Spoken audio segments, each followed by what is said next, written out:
En tout cas, on ouvre tout de suite ce 21 à 23 avec cette situation sur le terrain à Minneapolis aux États-Unis, 2 jours après la mort d'Alex Pretty, cet infirmier qui manifestait et qui a été abattu à bout portant par un officier et un policier de l'immigration.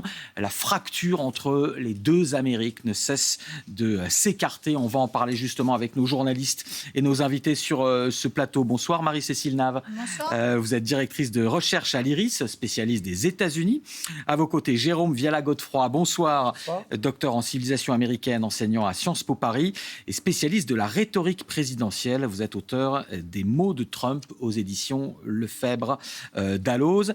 Et puis Michel Monpontet, bonsoir, notre éditorialiste international pour France Télévisions. Alors on va tout de suite aller sur le terrain, justement à Minneapolis, voir les manifestations qui continuent de battre le pavé dans cette ville du Minnesota. Et avec aussi ces dernières heures, vous allez voir, c'est très intéressant et marquant, 2 déclarations de 2 anciens présidents américains. On regarde ce reportage de Guillaume Lavial et on en parle juste après. Des milliers de manifestants dans les rues de Minneapolis au lendemain de la mort d'Alex Pretty. Ils appellent la police de l'immigration à quitter leur ville. Nous sommes en Amérique, nous sommes censés être libres et ils essaient de nous priver de cette liberté. Ils tuent des gens dans les rues, cela doit cesser. Dehors la police de l'immigration. La fronde de cette ville démocrate contre les agents fédéraux polarise un peu plus la classe politique américaine. Donald Trump accuse les démocrates d'avoir causé le décès des 2 civils tués par des agents de l'ICE. Malheureusement, 2 citoyens américains ont perdu la vie à cause de ce chaos provoqué par les démocrates. Face à un Donald Trump qui refuse la moindre critique de son modèle de police migratoire, les anciens présidents Barack Obama et Bill Clinton appellent à un sursaut de la population. La mort d'Alex Pretty est une tragédie déchirante. Beaucoup de valeurs fondamentales de notre nation font de plus en plus face à des attaques. Autre ancien président démocrate, Bill Clinton, a lui dénoncé des images horribles qui n'ont pas leur place aux États-Unis. Il accuse Trump de manipulation pour faire passer les 2 victimes pour des individus dangereux. L'administration Trump nous a menti. Il appartient à tous ceux d'entre nous qui croient en la promesse de la démocratie américaine de se lever, de s'exprimer. Des déclarations qui ne devraient pas calmer les nombreuses manifestations qui se multiplient dans plusieurs grandes villes des États-Unis.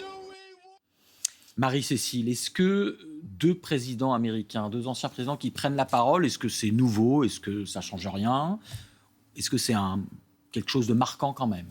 C'est assez exceptionnel que des anciens présidents prennent la parole pour critiquer l'action du président en exercice. Ça n'aura pas d'impact particulier sur les mobilisations sur le terrain qui, elles, sont vraiment le gros moteur de la... peut-être du changement, en tout cas de l'expression d'une révolte citoyenne.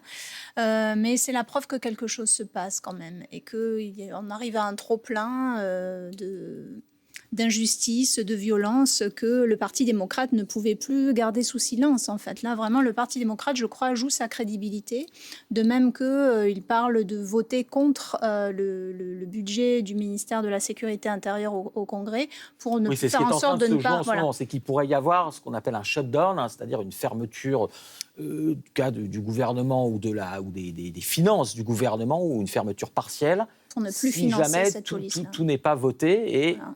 Le financement de certaines administrations de la sécurité est en jeu. Oui, on rappelle que ICE et Border Patrol, c'est un membre du Border Patrol qui tue Alex Pretty, ont été créés par George W. Bush. Border Patrol, c'est la police des frontières.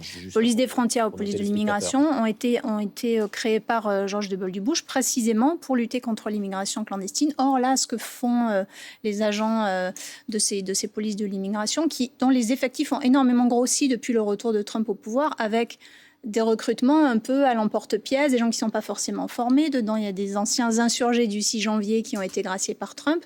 Mais on voit bien que ce ne sont pas des actions de lutte contre l'immigration clandestine. Ce sont des citoyens américains qui non seulement sont appréhendés, mais aussi tués en pleine rue alors qu'ils sont dans une situation de vulnérabilité. Donc ça, les images, elles sont là. La présidence Trump peut... mettre en valeur une réalité alternative, un récit alternatif, les gens voient bien que ce n'est pas ce qu'il se passe. Donc, on commence à voir des manifestations assez importantes et une baisse de la popularité aussi de ces polices des frontières de l'immigration, y compris chez les électeurs républicains et y compris aussi, c'est peut-être encore plus embêtant pour la présidence Trump, chez les acteurs indépendants qui très majoritairement sont contre ce qui se passe. Jérôme, Marie-Cécile disait, le Parti démocrate, la gauche américaine commence à se réveiller en prenant la parole via deux légendes du Parti démocrate, 2 anciens présidents. Enfin, c'est encore timide et c'est tardif. Hein. Oui. Et ce que veulent d'ailleurs, c'est ce que disent d'ailleurs les gens que, enfin, moi je connais aussi, y compris dans le Minnesota, qui me disent ce que les gens attendent, c'est une figure qui va s'opposer vraiment directement à Donald Trump. Alors évidemment, on a 2 anciens présidents, ça a une valeur très symbolique, mais ces 2 anciens présidents démocrates qui de toute façon ne sont pas pris au sérieux par des républicains. Les enjeux sont tels qu'on peut regretter que George W. Bush, par exemple, n'ait pas aussi, lui, pris la parole. Là, Parce qu'on sait que George W. Bush, le Bush fils, il est pas du tout d'accord avec Donald Trump. Il a plusieurs fois fait état de ses divergences, mais là, il ne va pas jusqu'à... Il a été très maltraité par Trump, d'ailleurs, dans les discours. Voilà, mais il n'est pas allé encore jusqu'à avoir une parole publique. Or là, ça serait vraiment quelque chose qui irait beaucoup plus loin, puisqu'on serait au-delà de cet aspect partisan. Donc, effectivement, on voit qu'il y a un déclin de popularité chez les républicains, pas chez les MAGA républicains, chez certains républicains. C'est encore un peu timide, parce que ce qui va être important pour les élections de mi-mandat, notamment qui arrivent dans 1 an, c'est pour les élus au Congrès de comprendre que Trump devient un danger pour leur réélection. Et là, on verra sans doute des réactions à ce moment-là. Juste un mot, Michel, avant qu'on aille retrouver Diane Schlinger à Minneapolis. On voyait dans le reportage, là, les foules, c'est pas encore énorme. Hein. L'Amérique n'est pas en train de défiler, on est en hiver, de se mobiliser. On est en hiver. Il fait moins 20 degrés. Et il n'y a pas la tradition que nous pouvons avoir en Europe, et spécialement en France, d'occuper le pavé et de manifester. Il n'y a pas cette tradition-là encore, même si... Il y a eu déjà des manifestations importantes. Mais il faut voir les sondages. Tout d'abord, les sondages qui montrent que majoritairement et de manière transpartisane, les gens condamnent la manière d'agir de Hayes. Ça, c'est parfaitement clair. Et si Obama et si Bill Clinton ont pris la parole publiquement, c'est aussi qu'ils surfent sur cette vague. Puis il faut bien comprendre une chose. La vidéo de l'assassinat dans les rues de ce jeune infirmier a été vue par 80% des Américains. C'est-à-dire qu'il y a une seule vidéo qui a été vue davantage, c'est le 11 septembre. Donc il y a eu un impact psychologique et donc politique massif, et cet impact a forcément des résonances politiques. Alors, on va continuer à développer tout ça, mais on va tout de suite, je vous coupe Jérôme, parce qu'on va aller tout de suite retrouver Diane Schlinger à Minneapolis. D'abord parce qu'on a envie de savoir ce qui se passe à Minneapolis, mais parce que Diane, vous le savez, est sous vraiment un climat absolument glacial. On ne va pas la faire attendre trop longtemps. Juste, vous nous direz d'un mot, hein, Diane, quelle température il fait chez vous. Et puis, la vraie raison de ma question, c'est ce soir, donc Tom Homan, qui est le conseiller spécial de Donald Trump pour l'immigration, est envoyé à la demande de Donald Trump chez vous à Minneapolis. Est-ce pour tenter de calmer le jeu? On a l'impression que ce soir, la Maison-Blanche veut effectivement essayer de faire baisser un peu la pression. Alors d'abord, je vous confirme, il fait moins 25 degrés ici. Et pourtant, il y a quand même du monde ici à l'endroit où Alex Pretty a été tué, qui réclame toujours justice. Et justement, vous l'avez dit, on note un certain changement de ton à la Maison-Blanche. D'abord, hier, Donald Trump, dans une interview au Wall Street Journal, a refusé de répondre à la question de savoir si oui ou non l'agent avait vraiment agi dans son droit. Aujourd'hui, il a appelé la mort d'Alex Pretty une tragédie, je cite. Et surtout, il a eu une discussion avec le gouverneur démocrate du Minnesota, une discussion qu'il a décrite comme très constructive. Et selon le gouverneur du Minnesota, Donald Trump aurait accepté de retirer potentiellement certains agents fédéraux si l'État du Minnesota collabore davantage pour aider la police de l'immigration dans certaines situations. En tout cas, c'est un changement léger de politique. Et vous l'avez dit, il a décidé, Donald Trump, d'envoyer ce soir ici à Minneapolis un envoyé spécial surnommé l'envoyé aux frontières, le tsar aux frontières. Il est réputé pour sa sévérité, mais c'est quand même une façon de désavouer d'une certaine façon la façon dont Grégory Bovino gère la politique d'immigration ici à Minneapolis. Et ça peut impliquer des changements dans les prochains jours. Merci beaucoup Diane Schlinger, notre envoyée spéciale à Minneapolis. Sur ce que Diane nous disait là, sur la Maison-Blanche, qui c'est pas tellement dans son vocabulaire, Donald Trump, de parler d'une tragédie quand un manifestant est tué. Est-ce que là, ça veut dire que même lui se dit qu'il a été politiquement trop loin et que ça peut lui coûter. Il attend de voir, en fait. Il fait toujours ça, c'est-à-dire qu'il lance des choses et puis il voit un petit peu comment ça réagit. Il regarde ça beaucoup par la télévision. Comment aussi Fox News réagit. On a vu d'ailleurs certains sur Fox News qui ont pu être un peu plus critiques. Mais en tout cas, il attend de voir et ne donne pas d'ailleurs de détails de ce qu'il va faire exactement parce qu'il ne sait pas, en fait. Il va voir un petit peu comment ça va se dérouler. On parlait là de sondages, mais ces sondages, ils ont été faits après la mort de René Good, donc qui a été tué précédemment. Mais là, on ne sait pas encore l'impact réel sur l'opinion publique de cet assassinat. Il est clair que la Maison-Blanche hésite beaucoup entre la fermeté et la prudence. Elle sait très bien que les prochains jours vont être déterminants. Et c'est un désaveu de Noam Christie, Oui. de Christie Noem, qui est à la tête donc du ministère de la Sécurité intérieure et qui a, elle, par contre, tout de suite attaqué la victime sans même en l'accusant de terrorisme. Juste parce qu'on en parlait en préparant l'émission, Marie-Cécile, enfin tout le monde connaît bien les États-Unis autour de cette table, mais rappelez peut-être à nos téléspectateurs, parce qu'à chaque fois, vu de France ou d'Europe, on s'étonne de la faiblesse de la mobilisation. Je ne fais pas de comparaisons qui n'ont pas lieu d'être, mais je me rappelle, j'étais aux États-Unis quand il y avait eu la mort de Naël à Nanterre, où la France avait été quand même à feu pendant 3 semaines. Les Américains ne comprenaient absolument pas en disant mais il a été trop vite, c'est un délinquant. Alors qu'aux États-Unis, tous les jours, la police abat des gens. Et l'Amérique ne se mobilise pas. Il faut peut-être expliquer à nos téléspectateurs qu'aux États-Unis, là, généralement, quand la police tue, le pays ne se mobilise pas. Il y a quand même des manifestations, et pas qu'à Minneapolis, il y en a à Chicago, il y en a à New York, il y en a quand même dans un certain nombre de villes, notamment les villes démocrates. Mais avec démocrates. tout ce qui s'est passé en Europe, ça aurait provoqué des chutes de gouvernement. On est aux États-Unis. Ça c'est pas forcément la manifestation de masse qui est l'expression du désaccord aujourd'hui. C'est-à-dire qu'il y a des résistances sur le terrain, et notamment Alex Préti faisait partie, comme René Good d'ailleurs, de groupes de citoyens qui veulent observer, documenter ce que fait ICE pour ensuite leur demander des comptes et demander des comptes à leur politique. Donc ils sont formés à filmer, ils sont formés à réagir. Et puis dans un certain nombre de villes, il y a aussi des mobilisations citoyennes avec des sifflets pour prévenir Exactement. quand il y a ICE dans les parages, parce que ce sont des arrestations arbitraires. Des gens sont arrêtés dans les écoles, à la sortie de leur travail, dans les églises.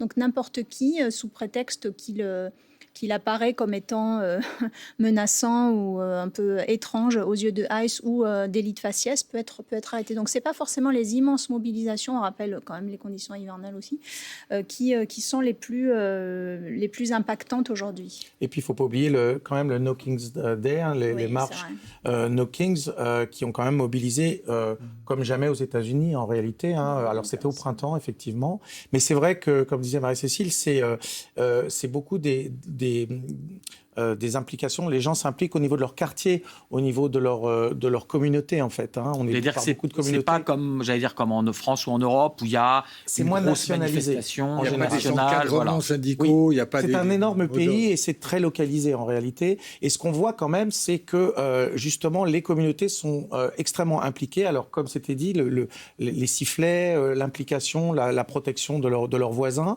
Donc ça, c'est quand même assez impressionnant. C'est quelque chose qu'on ne verrait peut-être pas chez nous d'ailleurs. Donc c'est juste une autre forme de façon de protester. En fait. C'est une autre forme de résistance. Justement, on va continuer à en parler, mais on va éclairer tout cela à nouveau par un reportage sur le terrain. Regardez ce reportage de notre correspondant Franck Genozo qui a été tourné la veille de la mort d'Alex Préti, qui était déjà dans le Minnesota et qui montre comment justement ces Américains dans leur quartier s'organisent, parfois même d'anciens militaires. Donc on voit bien la fracture qu'il y a, même au sein, on va dire, de la droite américaine, parce que c'était le cas. Et vous allez voir, regardez cet extrait de reportage, c'est assez saisissant, et on en parle après.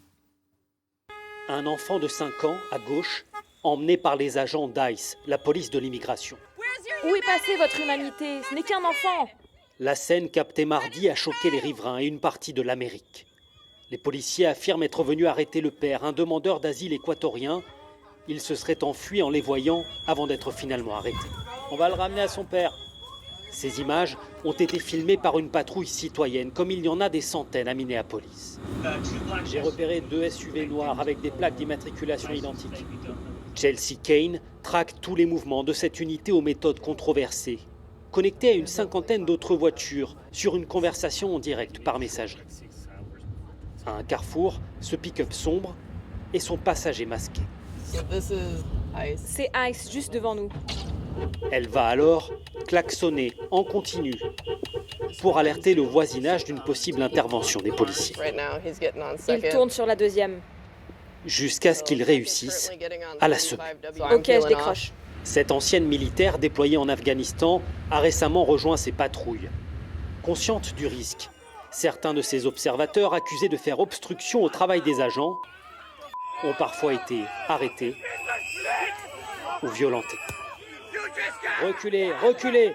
Cette surveillance citoyenne, quand elle est pacifique, est pourtant parfaitement légale, protégée par le premier amendement de la Constitution.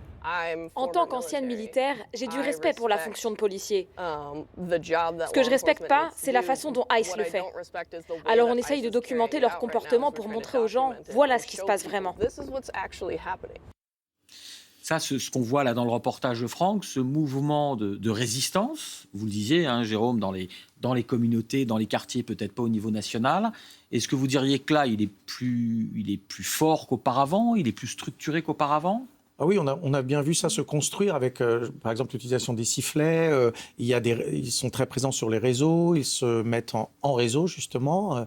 Et donc ça, c'est quelque chose d'excessivement important et qui a un énorme impact. Ils savent très bien que maintenant, à l'heure actuelle, l'impact, ça va être la vidéo. Et d'ailleurs, c'est ce qui permet d'avoir cette discussion, parce qu'on n'aurait pas de vidéo, on n'aurait personne de présent, on ne saurait pas ce qui s'est passé, on serait obligé de prendre ce que dit le gouvernement. On peut rappeler qu'Alex Préti a été tué quand il était en train de filmer. Lui-même, exactement. Donc tous ces gens-là, ce sont ce qu'ils appellent des observateurs et qui donc filment, regardent et qui témoignent en réalité. Et ça, c'est quelque chose de très très important et qui correspond aussi à notre époque. Sur les images, je voulais juste vous faire réagir sur quelque chose. Michel, vous nous en aviez parlé. Le procureur du Minnesota dit qu'il a dû agir contre ICE, contre la police de l'immigration, pour éviter la destruction des preuves et que ça... Alors là, on est vraiment dans un nouveau cap, dans une nouvelle ère en Amérique. On l'écoute et vous me dites ce que vous en pensez. Nous avons pris des mesures pour empêcher la destruction ou l'altération des preuves liées à la fusillade d'Alex Préti. Cela inclut toutes les preuves que les agents fédéraux ont prélevées sur les lieux du crime, empêchant ainsi les autorités de l'État de les examiner. Nous n'avions jamais eu à faire une chose pareille auparavant. Jamais. Est-ce que ça, c'est du jamais vu? Est-ce que c'est nouveau d'avoir? Voilà, le procureur de Minnesota, c'est la justice qui agit contre une autre justice ou une autre force légale, force de sécurité qui est ICE. Là, on a, c'est pas au quai choral, mais enfin, il y a quand même différentes forces qui s'opposent. Je crois qu'il y a cette méfiance ontologique qui s'est créée entre les deux Amériques et que quoi qu'il se passe actuellement, les gens à Minneapolis n'ont aucune confiance dans l'autorité fédérale. Ils se basent, par exemple, sur les premières secondes qui suivent la mort d'Alex Préti. Souvenez-vous, il y a une jeune femme qui est en train de filmer et tout de suite, les agents de ICE et de Border Patrol se dirigent vers elle pour essayer de lui prendre son téléphone et lui voler son téléphone. Et ça, tous les gens l'ont vu. Et ils se disent, qu'est-ce qu'ils cherchent à effacer? Et donc, dès le début, dès la première seconde, il y a cette méfiance dans les institutions fédérales. Et tout ça au milieu, juste, je fais la parenthèse pour nos téléspectateurs, parce qu'il y a une image qui a beaucoup circulé, qui est une image où on voit Alex Préti être en train d'être abattu. Et en fait, on a appris que cette image était fausse. C'est une image d'IA. Il y a eu du nouveau depuis la dernière demi-heure. On ne va pas la rediffuser, justement, elle est fausse. Parce qu'un Attorney General m'a écrit via les réseaux sociaux en me disant pourquoi avez-vous retiré cette photo? C'est un freeze frame, c'est une vidéo. Une image arrêtée, mais elle est authentique. Là, c'est très difficile de À l'heure des IA, c'est de plus en plus difficile de voir la véracité des images. Mais Twitter signale, X signale pour l'instant cette photo comme fausse. Marie-Cécile, sur ce qu'on disait sur aujourd'hui, ces deux Amériques, y compris des institutions américaines. Alors bon, il y a toujours eu une rivalité entre l'État et le fédéral, ça c'est classique aux États-Unis, mais là, voilà, c'est des institutions qui ne se parlent plus, qui sont en pleine défiance. Parce que le ministère de la Justice passe des consignes pour que, effectivement, on ne collabore pas au niveau des enquêtes fédérales et en particulier du FBI avec les autorités locales. Il y a une grande différence avec ce qui a suivi après la mort de George Floyd, à Minneapolis aussi, où là, il y avait eu une collaboration assez exemplaire entre la police locale et le FBI. Et c'est ce qui a conduit aussi au résultat que l'on sait, la condamnation du meurtrier de George Floyd. Là, l'État fédéral donne des consignes pour que précisément on ne collabore pas avec les autorités locales. Il faut se rappeler que les autorités et l'administration Trump avaient dès le début de cette affaire, de cette double affaire, indiqué que les agents de ICE et des patrouilles de frontières seraient sous couvert d'une immunité. Alors évidemment, oui, pour Vance l'a dit inspirer aussi la confiance populaire, c'est mal parti quand même. Ce qui est intéressant de voir, c'est qu'on a totalement un retournement de récit parce que depuis l'époque de Roosevelt, les républicains ont toujours été contre un État fédéral fort. Et ils ont toujours dit qu'ils voulaient que les États fédérés devaient être beaucoup plus forts. Et notamment au moment, alors il y a eu toute cette bataille sur le mouvement des droits civiques. Et puis Ronald Reagan qui parlait vraiment très ouvertement dès sa première campagne des droits des États, qui est aussi une manière de faire des clins d'œil d'ailleurs aux Blancs qui étaient contre les droits civiques. Et puis là, d'un seul coup, depuis Donald Trump, on se retrouve, une fois qu'il est au pouvoir, à un récit totalement inverse, c'est-à-dire que c'est le droit du gouvernement fédéral contre les États fédérés. Donc on a un renversement total de valeurs qui est assez impressionnant pour des gens qui ont toujours vanté d'être pour le local. Et ça, c'est très intéressant, parce que pour les électeurs républicains qui, comme vous le dites, ont toujours, au contraire, été dans cette vision des choses. L'État fédéral doit être le plus petit, c'est le libéralisme, et l'État fédéral le plus petit possible, qui se concentre vraiment que sur le régalien, la défense, et voilà. Et c'est aux États, aux 50 États américains, de s'organiser, éducation, police, justice. Comment Donald Trump, une fois de plus, arrive-t-il à le faire, ce miracle de changement du logiciel chez les électeurs? C'est la construction de l'ennemi intérieur. En fait, vous avez un ennemi intérieur qui est très bien identifié, qui a été très bien construit au fil des années. Ce sont les démocrates. Les démocrates, les gauchistes, exactement. Donc les immigrants. Comme disait Massessi, ça dépend des sujets et ça dépend aussi des lieux. C'est pas le Texas l'ennemi, c'est le Minnesota, c'est la Californie, ce sont les États bleus. Les États démocrates. Il faut bien relire le communiqué de la Maison-Blanche de ce soir qui confirme exactement ce que vous êtes en train d'analyser, Jérôme. La mort de l'infirmier de Minneapolis ne résulte que de la résistance délibérée et hostile des autorités démocrates. Oui, ça dépend des sujets. C'est-à-dire sur le libre port d'armes, sur le droit à l'avortement, là, la présidence Trump dit « Ah mais non, ça c'est aux États fédérés de décider, je suis d'accord avec la décision de la Cour suprême, de l'arrêt Dobbs de juin 2022 sur l'avortement, c'est au niveau local. » Mais quand ce sont des États démocrates qui ont leurs propres lois ou leurs propres règles, eh bien là, le pouvoir central estime avoir un droit supplémentaire sur le pouvoir local. Cécile, vous parliez de quelque chose, entre guillemets, d'intéressant. Alex Préti, il portait une arme qu'il n'a pas sortie, les images le montrent. Mais il avait une arme sur lui, il avait un permis de port d'armes, et comme tout citoyen américain, et encore une fois, c'est le fameux second amendement, il avait le droit de porter cette arme. C'est devenu la justification de sa mort, puisqu'ils ont dit « Ah, il était armé ». Exactement. Et là encore, comment des électeurs républicains qui défendent le droit à porter une arme... Et alors, attends, si je peux me permettre, ce serait peut-être, je ne sais pas si on peut techniquement écouter Christine Noem. Vous savez, Christine Noem, c'est la secrétaire à la sécurité intérieure. Elle est vraiment la voix de son maître. Elle dit exactement ce que Trump et ce que les MAGA sont en train de penser et de voir comme réalité. Je vous propose, si c'est possible, de l'écouter. On l'écoute, Michel.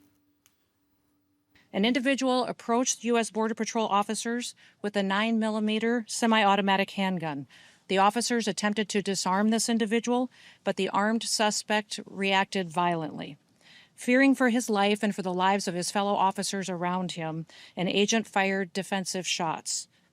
Alors, on précise, évidemment, on ne va pas se substituer à la justice américaine, quelle qu'elle soit, mais en tout cas, aucune image ne montre qu'Alex Préti avait dégainer son arme. Son arme était dans son sac. Donc là, on a une ministre républicaine... Elle ne dit pas ça. Elle ne dit pas qu'il avait dans la main, mais elle dit avec une arme. Oui, avec une arme. Mais c'est d'où ma question. Donc les républicains, les électeurs républicains, les électeurs de Donald Trump, qui sont très attachés à ce second amendement, au droit de pouvoir porter une arme, pas de la brandir devant un policier, mais d'avoir une arme avec soi, c'est un droit constitutionnel pour les citoyens américains. Et là, ça devient... une raison, une excuse, une légitimation de sa mort. Quand on demande à ICE quand même, il était en danger, cet homme-là, il était par terre, il ne risquait rien.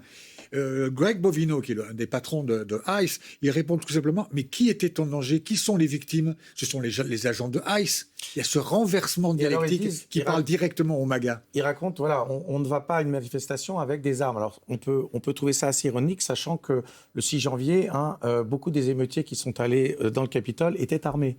Et là, dans ce cas-là, ça n'a pas vraiment gêné les mêmes personnes en réalité. On se rappelle aussi d'un jeune homme qui, lors de toutes les manifestations, c'était après George Floyd, Kyle Rittenhouse était allé dans une manifestation avec un fusil d'assaut, avait abattu 2 manifestants. Et il a été blanchi. Et on voit la jeune du lobby des armes, la NRA, qui justement se désolidarise de ce récit en réalité. Donc il y a effectivement un vrai malaise avec ces changements de récit continuels. Et oui, la distorsion du récit, elle a quand même ses limites. C'est-à-dire qu'on peut essayer de dire, comme dans 1984 de George Orwell, la guerre c'est la paix, la vérité c'est autre chose, etc. Mais les gens voient bien quand même, il y a un moment où le réel ça cogne, pour reprendre la formule de Jacques Lacan. Et donc, quand il y a des tueries de masse dans les écoles, on dit c'est la fatalité. Et quand un manifestant désarmé, mais qui avait un permis de port d'armes, est considéré comme menaçant, on dit que c'est un géant. L'enjeu, il est là, en fait. C'est vraiment sur la bataille du récit. Est-ce que ce récit complètement orthogonal avec la réalité des faits qui est de plus en plus documenté va réussir à embarquer effectivement l'électorat. Les questions avant qu'on aborde justement la manière dont fonctionne cette police ICE, c'est ce qu'on disait. Est-ce que ce récit, vous disiez, c'est un récit évidemment qui est manipulé ou tronqué, mais est-ce que ce récit tronqué est de nature à perturber les certitudes d'électeurs de Donald Trump? J'en suis pas sûr. Souvenez-vous ce que disait Donald Trump pendant la campagne. Il disait je pourrais être filmé en train de tuer quelqu'un dans la 5e avenue, il y aurait des gens qui continueraient de me soutenir. 2016, avant même d'être élu. CNN a fait un sondage ce matin qui indiquait que 75% des gens n'ont aucun doute sur l'origine des coups et des coups de pistolet sur cet infirmier. Ça veut dire qu'il y a quand même 25% de gens qui continuent de croire, malgré les 4 caméras qui sont en train de filmer, que ce jeune infirmier était le responsable de cette violence. C'est pour ça, est-ce que ça peut avoir un impact, j'allais dire, électoral pour Donald Trump, sachant que sa base, de toute façon, on ne va pas la faire bouger dans ses certitudes? Alors, sur la base, c'est surtout la base MAGA, pas forcément tous ceux qui ont voté pour Trump, y compris chez les Républicains, on voit certains, voilà. Mais effectivement, c'est d'ailleurs pour ça qu'on voit dans les minutes, moins de 15 minutes après le décès d'ailleurs de René Good comme de l'infirmier ici, le récit se mettre en place tout de suite. Évidemment, il n'y a pas d'enquête. L'idée, c'est d'être le premier, la stratégie, c'est d'être le premier à donner le récit pour que tout se base par rapport à ce récit-là et d'espérer que toute la base MAGA dans les médias, les influenceurs, Fox News va reprendre ce récit. Parfois, ça marche. Parfois, ça ne marche pas. Et donc, la grande question, c'est de savoir jusqu'à quand ça va marcher. Parce que d'autant plus que si on a eu ce deuxième meurtre, c'est aussi parce qu'il ne s'est rien passé dans le premier. C'est-à-dire que les agents ICE, là, en l'occurrence, c'était la patrouille de la frontière, c'est à peu près similaire. Ils sont encore plus violents et encore plus cow-boys, on va dire.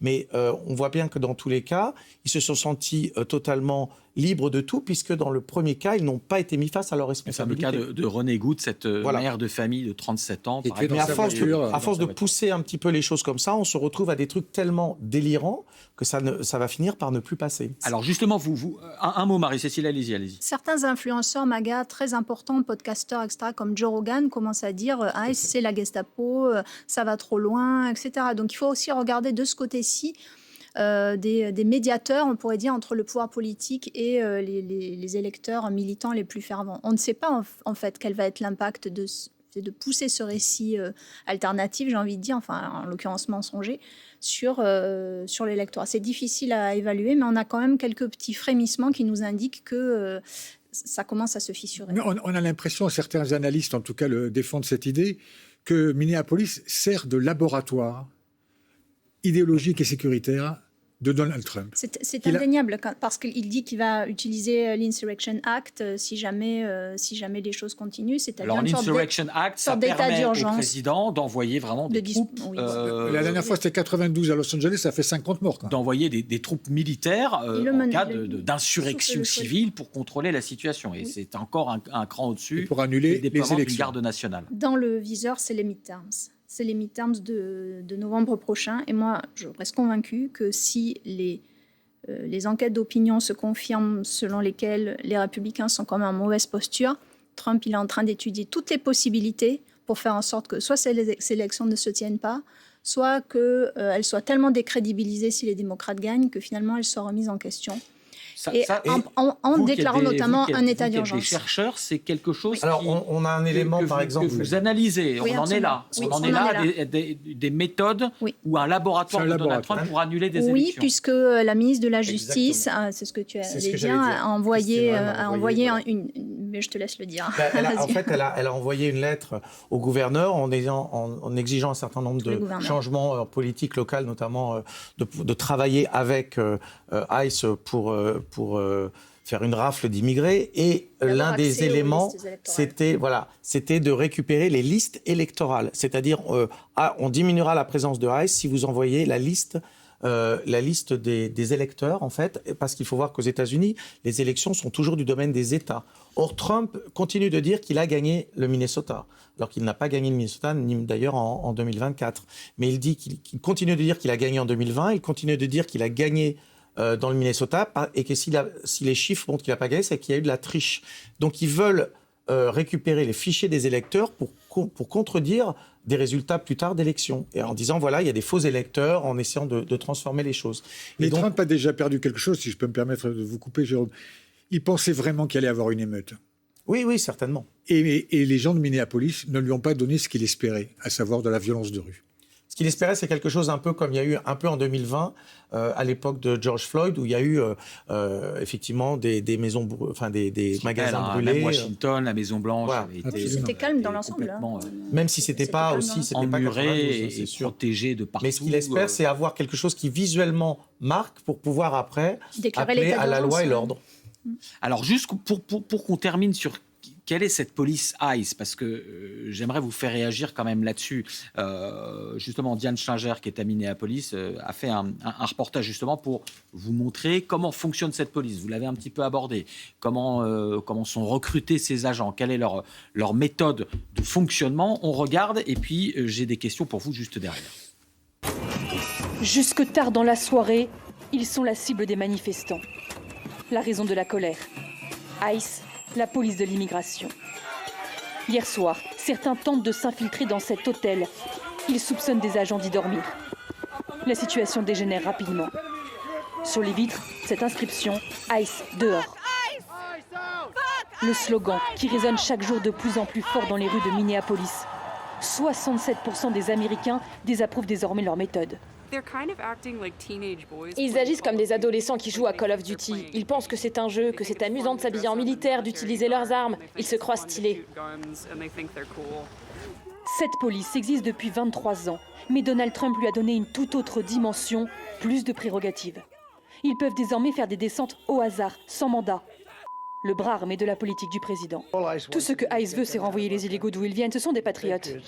Leur budget est passé de 10 milliards avant Trump à 85 milliards de dollars en 2025. En comparaison, le département de la justice, FBI compris, n'a que 35 milliards.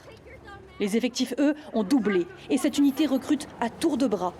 L'Amérique a besoin de vous, vante le site internet. Pas de qualification particulière requise. Dans des vidéos de promotion, les migrants sont comparés à des Pokémon qu'il faudrait tous attraper.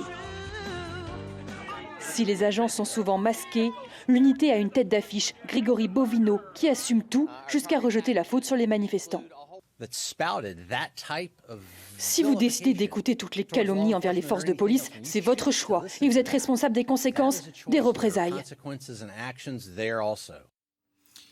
J'ai une question parce que comment réagissent les Américains quand ils voient cette force de police ? Les Américains ont toujours été extrêmement fiers de tous leurs services de sécurité, que ce soit les vétérans de l'armée, la police. Enfin, quand on vit aux États-Unis, vous le savez, c'est quelque chose de très important. Vous avez des réductions partout, dans les restaurants, les magasins, quand vous servez votre patrie comme un policier. Donc beaucoup de respect. En revanche, que pensent les Américains vous disiez tout à l'heure des cow-boys, Jérôme, et de ces... Ça donne l'impression d'une milice qui arrive comme ça, masquée. Est-ce que les Américains sont à l'aise avec ça ? Ils ne sont pas déployés dans tous les États. Ils sont déployés dans certains territoires choisis par le pouvoir central. Donc tous les Américains. Oui, mais ils le voient, les Américains. Chez les démocrates. Oui, mais les Américains, j'allais dire, les Trumpistes le voient bien à la télévision, ces images-là. Donc ils sont à l'aise avec... Rappelez-vous l'attaque du maire de Minneapolis, la première, il a dit « Un vrai policier n'a pas besoin de masquer son visage ». Mais en fait, on voit bien que dans les sondages, même ceux qui sont quand même, alors à part les MAGA, les très Trumpistes, même les gens qui sont pour qu'il y ait moins d'immigrés sans papier, etc., n'approuvent pas du tout ces méthodes. Ça, c'est clairement... C'est la méthode qui choque. Voilà, c'est la méthode qui choque. Parce que l'idéologie, ils ont voté majoritairement pour ça. Mais même ceux qui ont voté pour ça ne veulent pas que ça se passe comme ça, de cette méthode. Après, effectivement, on a un côté... il y a eu, comme ça a été très bien dit, beaucoup de recrutements avec des gens qui, au lieu d'être formés sur 6 mois, sont formés sur 6 semaines, et puis qui se sentent vraiment investis de cette immunité, de ce pouvoir sans limite, qui leur permet de faire ce genre de choses. Ça va très très loin. Et effectivement, ça ne pouvait que dégénérer et aller vers ce genre de résultats. Pour en revenir sur les élections et la perception par les Américains de cette police ICE, qui n'est pas nouvelle, elle n'a pas été créée sous Donald Trump. Mais est-ce que, on sait que beaucoup de Latinos ont voté pour Donald Trump en 2024, des Afro-Américains, les Afro-Américains votent toujours en majorité pour les démocrates, mais plus d'Afro-Américains, plus de Noirs que jamais ont voté pour Donald Trump. Est-ce que ces populations-là, qui ont fait basculer le vote, pourrait à nouveau se retourner cette fois-ci contre Donald Trump? La réponse est oui. Les élections qu'il y a eu le 4 novembre dernier l'ont démontré. Il y a un retournement de ces électorats qui, avant, votaient démocrate ou n'avaient pas voté avant et avaient voté. Et donc, malgré cela, Donald Trump se dit fuite en avant. On voit le décrochage arriver avant. On voit le décrochage arriver avec la déception sur l'économie. Ça a d'abord été sur la question économique. Et là, effectivement, on a du vrai profiling, d'arrêter des gens sur leur faciès, notamment, évidemment, s'ils ont l'air d'être latinos. Et donc, ça, effectivement, ça va avoir un impact. Mais on a vu le décrochage déjà se faire il y a quelques mois, à partir déjà avril-mai, ça a commencé déjà à décrocher parce que au niveau économique, et c'est l'autre élément où il a beau dire avoir ce discours de tout va bien, on a la meilleure économie qu'on n'a jamais eue, etc. La réalité des gens dans leur quotidien, c'est pas du tout ça en fait. Je crois qu'il faut aussi rappeler, puisque toute cette conscience politique est importante, mais il n'y a pas que ça, il y a le business. Et ICE est une formidable poule aux œufs d'or. Imaginez l'identification, la traque, l'interpellation, la détention, les transports et l'expulsion. Ces 7 chapitres de ICE sont pratiquement tous tenus par le privé. Notamment. Il faut expliquer à nos téléspectateurs français qu'aux États-Unis, il y a tout un tas de prisons qui sont privées. Le public a besoin du secteur privé pour réaliser tout ça. Il a externalisé toutes ces fonctions auprès d'entreprises qui font des bénéfices juteux, mais qui accélèrent les procédures, profitent des flous de la loi et de l'impunité de certains pour garantir leur retour sur investissement immédiatement. Par exemple, le premier maillon, ce sont les sociétés de traitement de données mandatées pour repérer les cibles. Vous allez peut-être entendre parler dans les jours qui viennent de ce qu'on appelle le profilage algorithmique. C'est-à-dire qu'il y a des compagnies, dont Palantir, puisque vous allez en parler, qui sont chargées de repérer qui voyage, qui dépense, qui va dans quel quartier, qui mange dans tel restaurant cubain, etc., pour savoir qui est la personne à pourchasser, qui est la personne à cibler. Il y a des sociétés comme une que j'ai notée qui s'appelle GeoGroup, qui a fait un bond extraordinaire en bourse de plus de 121 millions de dollars, juste après s'être fait confier une grande mission d'enquête de police privée auprès des migrants. Et figurez-vous que dans cette société GeoGroup, 3 anciens hauts dignitaires de l'administration Trump, actuellement en service, étaient des actionnaires. Et voilà, et ça me donne la transition, Michel, parce que vous allez voir quand même un reportage assez édifiant diffusé tout à l'heure par nos confrères du 20h, de l'œil du 20h, parce qu'au milieu de ces entreprises dont vous parlez, Michel, il y en a une qui est française, qui est bien française, et pas une des moindres, elle s'appelle Capgemini. Et elle fait ce que vous disiez, Michel. On regarde l'enquête de l'œil du 20h de Quentin Bollier, Rudy de Gardin et Julien Ababsa. 350 000 collaborateurs dans le monde et une filiale américaine installée près de Washington. Elle travaille avec plusieurs agences gouvernementales, ministère de la Santé, des anciens combattants et depuis plus de 15 ans, le département de la sécurité intérieure. Des contrats que nous avons consultés sur les bases de données publiques. Pour ICE, Capgemini gère par exemple un standard téléphonique réservé aux victimes de crimes commis par des étrangers, une création de Donald Trump.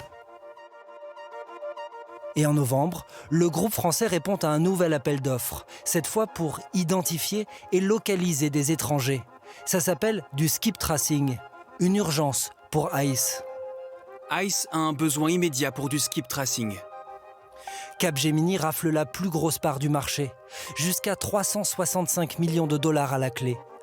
Et plus la société française localisera de migrants, plus elle pourra empocher d'argent. C'est écrit noir sur blanc. Des bonus financiers basés sur le taux de réussite dans la vérification des adresses des étrangers. La semaine dernière encore, Capgemini assumait ce type de partenariat sur son site internet. Capgemini travaille étroitement pour aider à réduire les délais et les coûts dans l'expulsion de tous les étrangers illégaux des États-Unis. Depuis, comme l'a repéré l'Observatoire des multinationales, l'article a disparu. Et voilà Capgemini qui aussi fait donc son business avec ICE. Alors juste, je me fais l'avocat de Capgemini sur ce plateau parce que je sais que vous voulez réagir, mais bon, c'est pas la première fois qu'une entreprise française en l'occurrence travaille dans la sécurité, dans l'armement. Je veux dire, on pourrait ouvrir le débat sur beaucoup d'entreprises, y compris d'entreprises françaises et dans le monde tel qu'il est. Mais quand même, vous regardez tous les trois le reportage, ça vous a interpellé. Mais si une entreprise fabrique ce genre de protocole scientifique, de flicage, on va dire, elle le fait aussi pour sauvegarder des emplois. La question morale, elle se situe au niveau des actionnaires. Si vous trouvez que cela est condamnable, eh bien n'achetez pas d'actions. C'est aussi simple que cela. En tout cas, on peut constater qu'effectivement, ils sont gênés aux entournures parce qu'ils ne veulent pas, ils ne publient pas du tout de quoi que ce soit là-dessus, et on voit bien qu'il y a une vraie gêne. Mais ce qui est intéressant, c'est que de voir l'argent, il y a énormément d'argent, puisque il y a plus d'argent que pour tout ce qui est le département de la sécurité, rien que pour ICE. Donc c'est les centres de détention, mais c'est aussi les agents d'ICE qui, par exemple, ont des primes très importantes quand il y a une arrestation, même si la personne arrêtée est relâchée ensuite. Donc évidemment, vous allez arrêter à gogo le plus possible. Donc voilà, l'argent est vraiment le nerf de la guerre. C'est pas spécifiquement américain, c'est pour faire monter les chiffres, on arrête et on relâche. Hein. Mais voilà, c'est un élément important. J'ai une question. Les Américains, comme d'autres peuples dans le monde, mais les Américains sont extrêmement fiers des noms de leurs grandes administrations qui sont des légendes, le FBI, la NASA. Voilà, on l'a sur des mugs, il y a tout le merchandising qui va derrière. Est-ce que ICE, qui a été tellement politisé par Donald Trump, j'allais dire, pourrait-elle survivre à Donald Trump qui, de toute façon, aura une fin un jour, quelle qu'elle soit. Est-ce que vous pensez que les démocrates, qui sont toujours un petit peu mous, s'en prendront à des symboles comme ICE quand ils reviendront au pouvoir? Mais quand les démocrates étaient au pouvoir, ils se servaient de ICE. Obama... Mais cette ICE-là, aujourd'hui, j'allais dire sulfureuse comme elle est. ICE, pour ce que c'était... pour ce pourquoi elle a été créée, c'est-à-dire lutter contre l'immigration clandestine. Obama en particulier s'en est beaucoup servi là. Les pouvoirs de ICE sont complètement détournés à d'autres fins, ce qui vraiment créer de la violence, pousser les gens à se révolter contre le pouvoir central. Tout ça, c'est assez délibéré. Donc si on revient à l'origine de la mission de ICE, oui, il n'y a pas de raison que ça ne revienne pas si un président démocrate est élu en 2028. Il faut dire qu'Obama, effectivement, on l'appelait le roi des expulsions. Il a eu 2,5 millions d'expulsés, si je regarde mes chiffres. Mais le traitement n'était pas du tout le même. Il y a une brutalité avec Trump qu'il n'y avait pas avec Obama. Les migrants étaient traités... Trump n'a pas atteint les chiffres de Barack Obama. Ils étaient traités dans un cadre civil, les familles étaient protégées, les enfants n'étaient pas comme actuellement. Ils se retrouvent seuls dans des centres de détention, dans des conditions inqualifiables d'après les rares témoins. Car je vous rappelle un tout petit détail. aucune caméra et aucune équipe de journalistes n'a pu pénétrer dans ces centres de détention pour voir comment ça s'y passe. Et ce qu'il faut voir, c'est que effectivement, les méthodes sont pas les mêmes, et c'est le but, la cruauté, c'est l'objectif. C'est aussi l'objectif parce que l'idée, c'est que les gens vont s'auto-déporter, comme on dit, vont partir d'eux-mêmes, et puis c'est l'idée d'intimider les gens qui vont s'opposer à Donald Trump. Et encore une fois, juste le mot de la fin, à aucun moment Donald Trump se dit que justement ces populations-là, que ce soit les latinos, parce qu'il y a les latinos qui sont évidemment légaux, d'autres qui sont illégaux, mais il y a des familles, donc à aucun moment Donald Trump ne se dit qu'il y a un risque de braquer ces populations-là et les électeurs potentiels. Et on sait très bien qu'une élection, ça c'est toujours un peu au centre, hein. Mais il assume cette... Il pense que le récit va fonctionner même avec eux. Je crois qu'effectivement, il ne se dit pas il y a un risque électoral pour moi. Peut-être qu'il se le dit, mais il est entouré d'idéologues, en particulier Steve Miller, qui lui, il rêve dans un Lebensraum. Steve Miller, qui est vraiment son conseiller. Sur l'immigration, qui a une idéologie très, très, très proche des tentations fascistes, on va dire, qui est profondément raciste. Et donc, c'est des gens qui ont l'oreille de Trump et qui le convainquent de continuer ça. Et puis, il y a toute une administration qui est aux ordres de gens comme ça. Donc, même si Trump, il peut avoir parfois un petit doute sur, effectivement, quand on voit ce qui se passe aujourd'hui, je ne crois pas que ça le fera changer d'avis ni de politique. Eh bien, on continuera à en parler. On vous retrouvera évidemment sur ce plateau, 22h.